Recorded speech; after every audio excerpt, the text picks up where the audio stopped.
और होली आने वाली है। काश कि मैं आप लोग के साथ में होली खेलती तो कितना अच्छा लगता ना, लेकिन हाय रे मेरे फोटे के स्मार्ट काहे को खेलने का टाइम मिले। एक बार मेरे साथ आइएगा, उठाइए अपने हाथों को कैसे। होली खेले रघुबीरा अवध में, होली खेले रघुबीरा, होली खेले रघुबीरा अवध में, होली खेले रघुबीरा, होली खेले रघुबीरा, होली खेले रघुबीरा, होली खेले रघुबीरा अवध में, होली खेले रघुबीरा, होली खेले रघुबीरा अवध में, होली खेले रघुबीरा।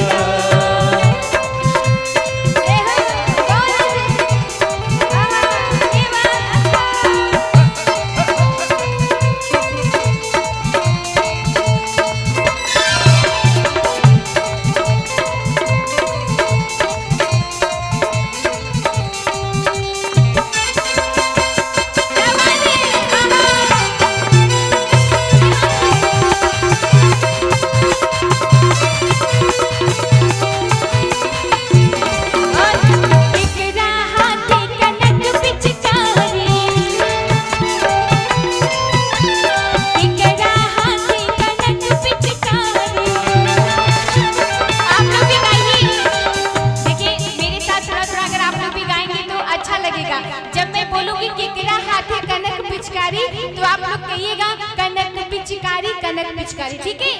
नहीं अगर नहीं गाएंगे तो फिर मैं वहां पे चली जाऊंगी ना। केकरा हाथे कनक पिचकारी,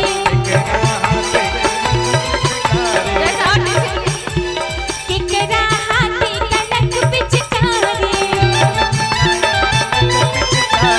केकरा हाथे अबीरा हो,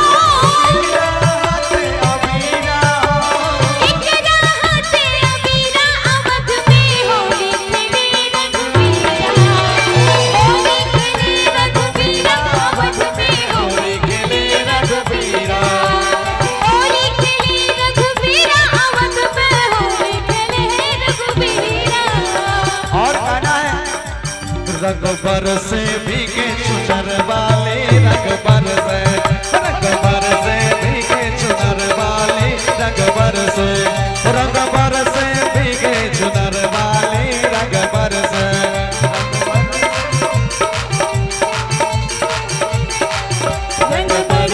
भीगे चुनर वाले, रगबर से।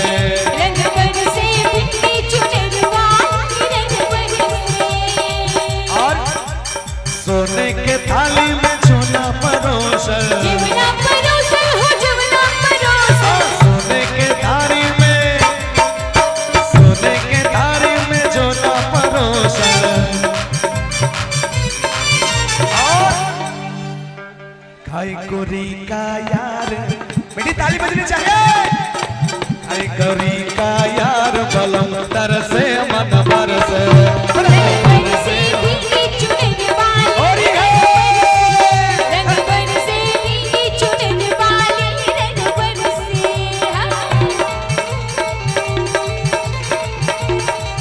होरी खेले रघुबीरा अवध में, होरी खेले रघुबीरा,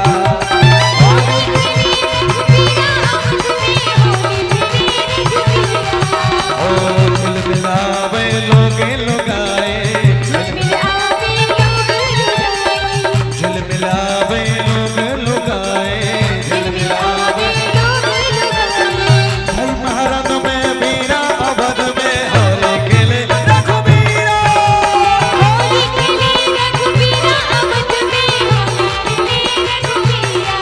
होरी खेले रघुबीरा अवध में, होरी खेले रघुबीरा। और देखिए हमारे हिंदुस्तान में भोजपुरी में बड़ा महत्व होता है गमछा का।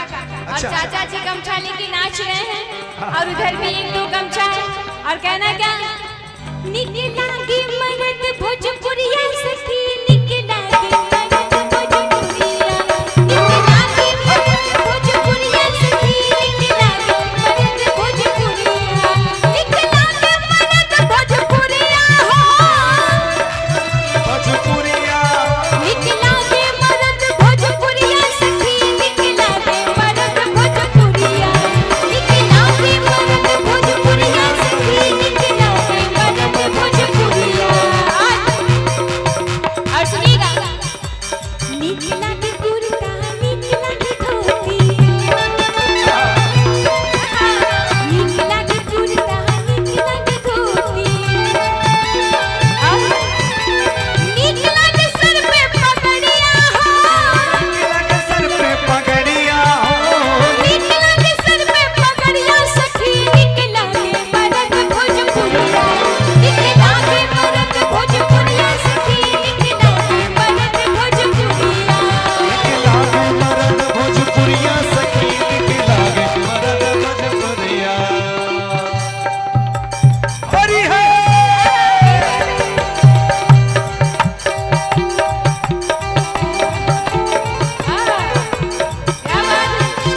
हैं वो ले रहे हैं, शुरू से लेकर आखिरी तक गा रहे हैं और डांस कर रहे हैं। हम लोग गा रहे हैं, वो नाच रहे हैं। यही होता है मस्ती, यही होता है मिजाज। नहीं तो उसके